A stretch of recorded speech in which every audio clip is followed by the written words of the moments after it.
नमस्कार दोस्तों। यूपीएससी सी सेट को लेकर कुछ लोगों ने जो कैट में अपना एक केस फाइल किया था, उसको लेके आज यूपीएससी ने अपना रिप्लाई दिया है। सो हम लोग क्या करेंगे कि यूपीएससी ने जो अपना रिप्लाई दिया है, जितने भी आर्गुमेंट्स उठाए थे लोगों ने, उसमें क्या था उसको करके हम एक एक करके डिस्कस करते हैं।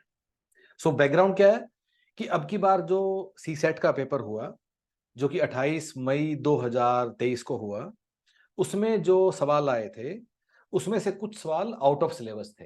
वो 11th और 12th के लेवल के भी थे। तो इसको लेके लोग कैट गए, विच इज अ ट्रिब्यूनल, उसमें गए अगेंस्ट यूपीएससी कि ये सवाल आउट ऑफ सिलेबस है, तो ऐसे में हम कैसे क्वालिफाई करेंगे। तो कैट ने क्या किया, कैट ने कहा ठीक है, मैं 6 जुलाई की डेट में फिक्स कर देता हूं।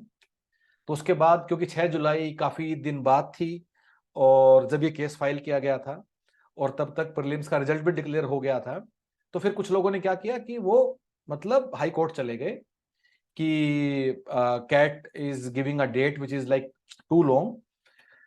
तो हाई कोर्ट ने कहा कि कैट ने अभी फैसला नहीं दिया है तो वापस वहीं जाओ। इन वे हाई कोर्ट ने कुछ भी करने से इनकार कर दिया और वापस मामला कैट की तरफ आ गया। और 6 जुलाई को उसकी जो डेट थी, जो कि आज थी, उसमें यूपीएससी ने अपना रिप्लाई फाइल किया कि यूपीएससी का इस बारे में क्या कहना है कि जो पेपर अब की बार आउट ऑफ सिलेबस था, या जो 11th के सवाल थे, जो प्रोबेबिलिटी के सवाल थे, उन सभी बातों के बारे में यूपीएससी का क्या कहना है। और वो आज यूपीएससी ने रिप्लाई फाइल किया। तो जरा यूपीएससी का रिप्लाई हम लोग देख लेते हैं in the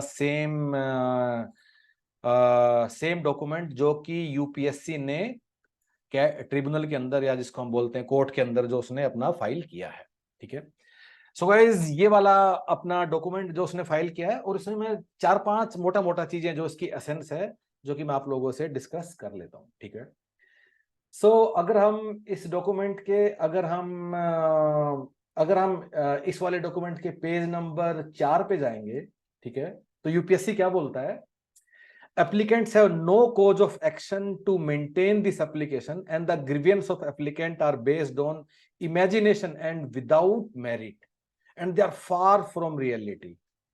So guys, in fact काफी strong शब्दों का प्रयोग किया यूपीएससी ने।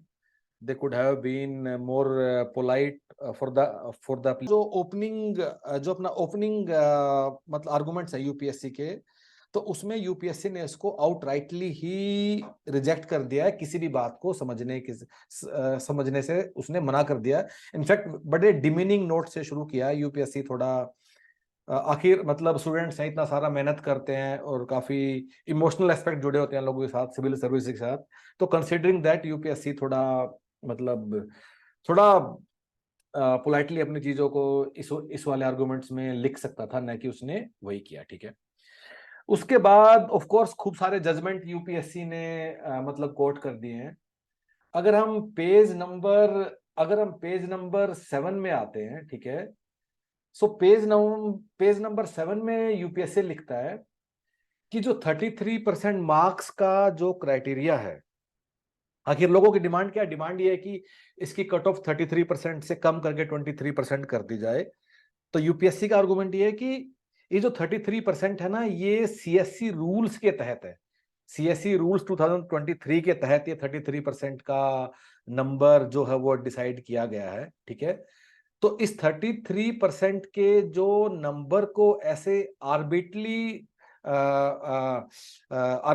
इसको हम लोग चेंज नहीं कर सकते। ठीक है। So there is no question कि जो ये वाली पोजीशन है कि जिसमें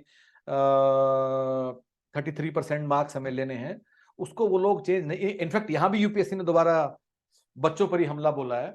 क्या लिखता है यूपीएससी कि after appearing in the paper, petitioner could realise that they couldn't even score 33% marks in the exam, hence understanding their position of not likely to succeed in scoring minimum marks, the petitioner have approached the honorable tribunal। CAT के पास आए again कि ये लोग rather than difficulty level की बात पे जाने की बजाय, यहां तक जो भी लिखा है, फिर यूपीएससी ने क्या बोला, ये तो वही लोग हैं कि जिनके नंबर 33% नहीं आए, और इसलिए वो लोग आए हैं जब उन्हें पता चल गया कि उनके नंबर 33% नहीं आएंगे, जब तक रिजल्ट डिक्लेयर भी नहीं हुआ था, क्योंकि पिटिशन तो पहले ही फाइल हो चुकी थी।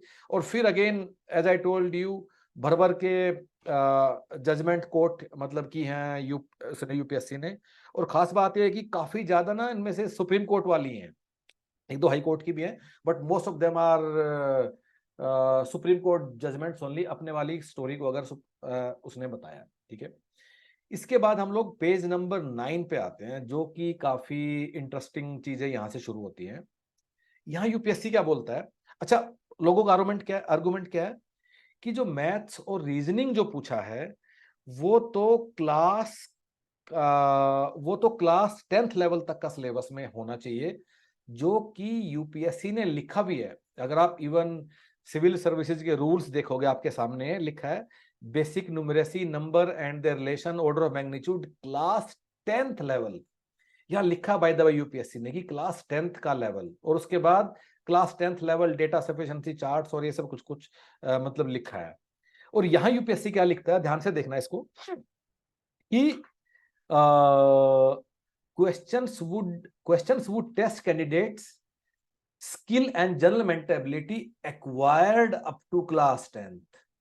so guys, यूपीएससी ने यहां जो अपने रिप्लाई में नहीं लिखा कि 10th का लेवल, यूपीएससी लिखता है कि 10वीं तक ये सब पढ़ने के बाद जो तुम्हारा मेंटल एबिलिटी डेवलप होता है, जो तुम्हारी स्किल डेवलप होती है, उनकी बात कर रहा है। So there is a difference, थोड़ा ध्यान से देखना होगा। एक तो बात है कि 10th का लेवल का सवाल, एक है कि 10th तक पढ़ाई करने के बाद हमारा जो मानसिक विकास हो गया है, हमारी जो मेंटल एबिलिटी डेवलप हो गई है, उसकी बात यूपीएससी कर रहा है। सो गाइज, यहां यूपीएससी ने ये वाला अपना आर्गुमेंट लिखा है। और अब पेज नंबर अगर 10 पे आते हैं, और यहां वो बिल्कुल पॉइंट है जिसके बारे में हम लोग बार बार जो सब लोग बात कर रहे हैं। यूपीएससी लिखता है यहां कि जो भी स्किल्स क्लास 10 तक एक्वायर किए हैं उनके बेस पे सारे सवाल हो जाने चाहिए। उसके बाद यूपीएससी लिखता है कि advanced mathematics such as permutation and combination and probability is not necessary as questions are based on counting principle on class 10th। मतलब परमुटेशन कॉम्बिनेशन का बात किया है यहां अपने रिप्लाई में यूपीएससी ने। यूपीएससी क्या बोलता है, एक फंडामेंटल प्रिंसिपल ऑफ काउंटिंग होता है, वो क्या है कि यहां से दिल्ली, यहां से बॉम्बे अगर जाना है, तो अगर यहां से भोपाल जाने के 3 रास्ते हैं, भोपाल से बॉम्बे जाने के 4 रास्ते हैं, तो यहां से बॉम्बे जाने के 3 × 4 12 रास्ते हो गए। या फिर अगर तुम्हारे पास हमारे 2 पैंट है 8 शर्ट है, तो कितने तरीके से तुम ड्रेसअप हो सकते हो, 2 × 8 16। इसको बोलते हैं फंडामेंटल प्रिंसिपल ऑफ काउंटिंग, जो कि 10वीं तक पढ़ा देते हैं। तो यूपीएससी बोलता है कि जितने भी प्रोबेबिलिटी के सवाल हैं, जितने भी परमुटेशन और कॉम्बिनेशन के सवाल हैं, वो सारे के सारे इस फंडामेंटल प्रिंसिपल के बेस पर ही हो जाएंगे। उसके लिए 11th 12th के वो वाले फॉर्मूले जरूरत याद करने की जरूरत नहीं है, जो कि आईआईटी वाले या फिर इंजीनियरिंग कॉलेज वाले जिनका पढ़ाई करते हैं, जो 11th 12th के मैथ्स में आता है। तो उस वाले आर्गुमेंट का यूपीएससी ने ये जवाब दिया है। इनफैक्ट लिखा भी है, no mathematical formula are required to solve the said questions which are capable of being solved by sheer logic and mental ability। by the way, so guys, I am from maths paratus, और हम लोग सी set के लिए हम लोग लोगों को maths पढ़ाते हैं। और सी सेट ने जो यूपीएससी के जितने भी एग्जाम है, जैसे कि रिक्रूटमेंट एग्जाम्स होते हैं, ALC, APFC, deputy director, admin officer, store officer, CISF, जितने भी यूपीएससी के एग्जाम होते हैं जहां न्यूमेरिकल एबिलिटी और रीजनिंग का पोर्शन आता है, उनकी हम लोग कोचिंग देते हैं। और ये बात सच है। और हमने एक वीडियो बना के डाल दिया है कि कैसे परमुटेशन कॉम्बिनेशन के जो भी 5 7 10 सवाल आए हैं, वो सारे सवाल बेसिक कॉमन सेंस से या फंडामेंटल प्रिंसिपल से ही हो जा रहे हैं। उसके लिए तुम्हें 11th 12th वाला पढ़ने का नीड नहीं है। अनदर थिंग गाइज, यूपीएससी ने इस बात का तो खैर जवाब ही नहीं दिया है कि आईआईटी का सवाल है, कैट का सवाल है, उस लेवल के तो यूपीएससी ने, क्योंकि इन्होंने पूरे आर्गुमेंट में ही अपना ये वाला आर्गुमेंट रखा है कि ये सारे सवाल तो ऐसे ही हो जाएंगे, जो कि सच भी है। इसमें कोई मतलब दो राय नहीं है कि ये जो वाले सवाल थे वो उस वाले कैपेबिलिटी से ही हो जाएंगे, ठीक है।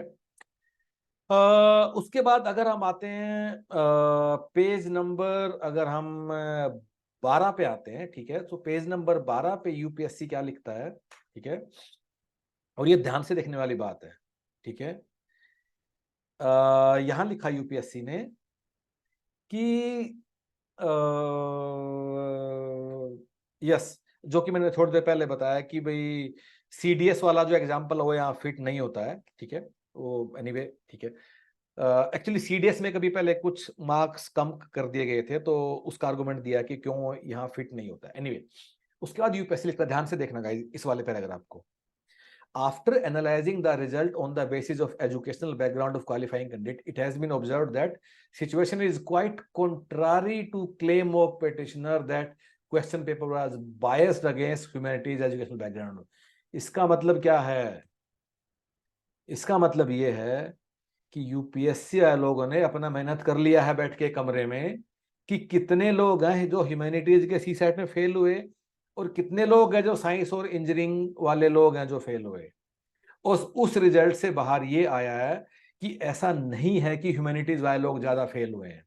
अगर फेल हुए हैं तो साइंस वाले भी हुए हैं, और जो हाँ दो ही होते हैं 10 तक तो, या जो साइंस वाले लोग हैं वो भी उतने ही फेल हुए हैं जितने कि ह्यूमैनिटीज वाले हुए हैं। सो गाइस ये जो लिखा है यूपीएससी ने, इसका मतलब, हालांकि उन्होंने इसमें अपना एनालिसिस नहीं सामने रखा है, मे बी कल को कुछ नीड होगी था तो वो लोग अपना ये रिसर्च निकाल के आएंगे, पर यूपीएससी ने अपना ये वाला होमवर्क भी कर लिया है। अगर लोग बोलेंगे कि 800 लोग फेल हो गए हैं, या जो हिंदी मीडियम के हैं, बिहार ईस्टर्न यूपी के लोग हैं, उनके लिए अनफेवरेबल है, ये भी वो लोग नहीं चलने देंगे। This very fact alone is sufficient to establish that petition is untenable and deserve to be dismissed with cost.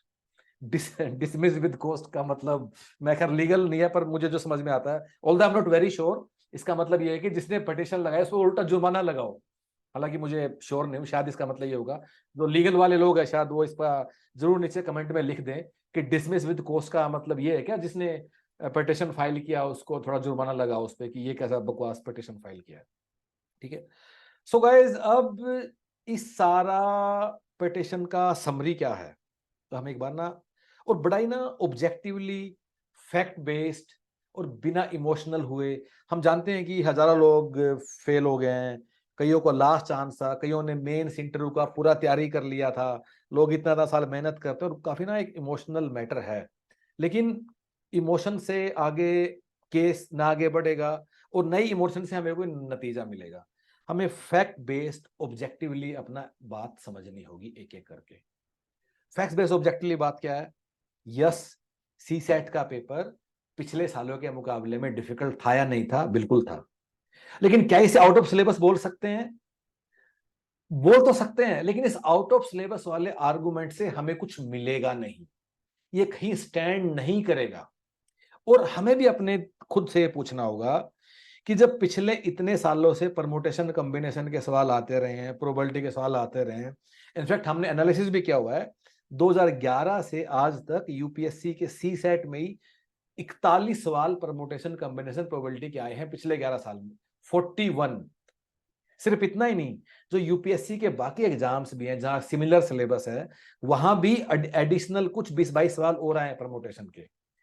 तो हम सबको ये बात पहले से ही मालूम है कि परमुटेशन कॉम्बिनेशन प्रोबेबिलिटी के सवाल आते हैं और हमें अकॉर्डिंगली उसका थोड़ा पढ़ाई कर लेना होगा। अनदर थिंग कि जब हम 11th का ज्योग्राफी पढ़ने को तैयार हैं, 11th का हिस्ट्री पढ़ने को तैयार हैं, 11th का पॉलिटी पढ़ने को तैयार है, जो पढ़ते भी हैं, 11th का इकोनॉमिक्स ही पढ़ते हैं, तो 11th का थोड़ा मैथ्स पढ़ने में भी ज्यादा दिक्कत नहीं होना चाहिए। अगर हम इस एग्जाम के लिए इतना सीरियस हैं और इसके लिए हम अपना बिल्कुल जीवन दांव पे लगा देते हैं कहीं करोल बाग और राजेंद्र नगर में बैठ के, और जो 11th का जो मैथ्स पढ़ने की बात हो रही है वो आईआईटी का सिलेबस करने की बात नहीं है। कुछ ही चीजें हैं, जैसे कि जनरल साइंस में सब बोलते हैं कि कुछ कुछ चीजें में 11th-12th के एनसीईआरटी की टच करनी है, बस इतना ही है मैथ्स का भी, इससे ज्यादा नहीं है। क्या सिर्फ 10th के लेवल पे ये सवाल हो जाएंगे? ऑफ कोर्स नहीं होंगे, I agree with you guys, नहीं होंगे। थोड़ा थोड़ा 11th-12th का हमें मैथ छूना होगा, ये बात बिल्कुल सच है। लेकिन क्या इस बात को लेके यूपीएससी को हम रगड़ सकते हैं? नहीं, कुछ नहीं कर पाएंगे। जो सच्चाई है सो है तो है, इमोशनल है वो सब बातें अलग है, ये जो है वो बात है तो है। और हमें 11th-12th का भी सिलेक्टिवली थोड़ा सा हमें कुछ सिलेबस करना होगा। मैथ्स का भी, जैसे कि बाकी लोग करते हैं। इनफैक्ट क्योंकि हम लोग कोचिंग देना में पता है कितना करना है, आई थिंक मुश्किल से शायद 20-25 घंटे का एफर्ट है जो हमें लगाना होगा 11th-12th का, उससे ज्यादा नहीं है। बाकी सब 10th के लेवल के सवाल से ही अपना हर चीज अपना अपना सारा हो जाएगा। सो गाइज, बिफोर आई गो,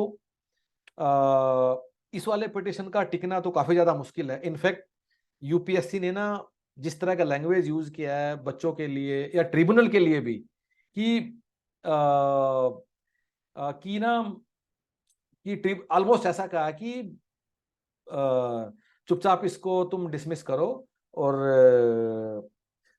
तुम्हारा तो ऑलमोस्ट हक ही नहीं है कि इस पे कुछ बोलने का भी, क्योंकि इतने सारे जजमेंट लगा दिए। एक जजमेंट तो ऐसा भी लगा दिया कि जिसमें सुप्रीम कोर्ट ने हाई कोर्ट का बेइज्जती किया हुआ है। ट्रिब्यूनल की तो क्या बात कर रहे हो कि भाई इस कि इन सब में पढ़ना ही नहीं है कोर्ट्स को, ऐसे वाला एक जजमेंट है। और वो तो जजमेंट उस बात पे था कि जहां आंसर की में वेरिएशन था, जहां की थोड़ा फैक्ट है, फिर भी थोड़ा फैक्ट है कि आंसर की सच है, गलत है, या मोर देन वन करेक्ट है, फैक्चुअल।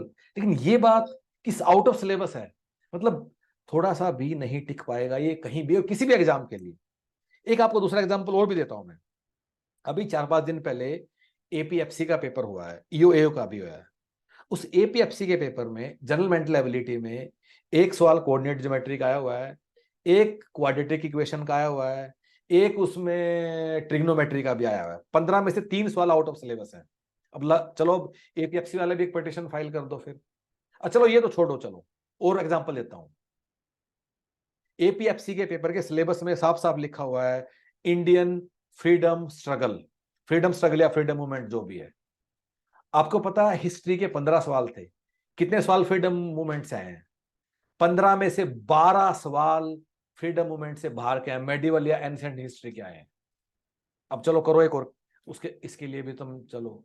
सो गाइस, जो सच्चाई है उसको समझना होगा। हमें भी इस बात को थोड़ा मानना होगा कि हम सबको पता था कि परमुटेशन कॉम्बिनेशन आता है, हर साल आता रहा है, और हमने इसका पढ़ाई नहीं किया, हमने सी सेट को हल्के में लिया। जबकि यूपीएससी ने एकदम टफ नहीं किया है, पिछले 3-4 साल से धीरे धीरे धीरे धीरे यूपीएससी टफ करता जा रहा है। फिर भी हमें रिलैक्स नहीं होना चाहिए था, और हमें इस बात का थोड़ा ध्यान रखना चाहिए था। यूपीएससी के जितने भी एग्जाम है, चाहे वो सी सेट है या यूपीएससी के आरटीज हैं। आरटीज क्या होते हैं? ALC, APFC, ESIC, DD, admin officer, store officer. इनका एक कंसिस्टेंट एक ही सिलेबस है जिसमें 36-37 टॉपिक्स हैं। अगर आपको देखने वो सिलेबस क्या है, आप हमारी वेबसाइट पर जा सकते हैं। मैथ्स पेरिटस आपको याद रखना है, और यहाँ ना एक एनालिसिस दिया हुआ नीचे, यहाँ जाके आप देखोगे कि वो 36-37 टॉपिक्स कौन से हैं, detailed syllabus of CSAT, और यहाँ पूरा सिलेबस का लिस्ट है। और यहाँ से आप ये भी देख सकते हो कि कैसे यूपीएससी में एक ही टीम है जो इन सारे एग्जाम्स का पेपर बनाती है, और कैसे सवाल आपस में रिपीट होता रहता है। चाहे वो सीडीएस है, चाहे वो सी सेट है, चाहे वो एएलसी है, चाहे वो सीएपीएफ है, वही लोग हैं जो सवाल अपना बदलते रहते हैं उन्हीं का। और ये 36 टॉपिक है जो आपको करने हैं। अप्रोक्सीमेटली 2200 सवाल करने हैं, अच्छे समझ के करने हैं।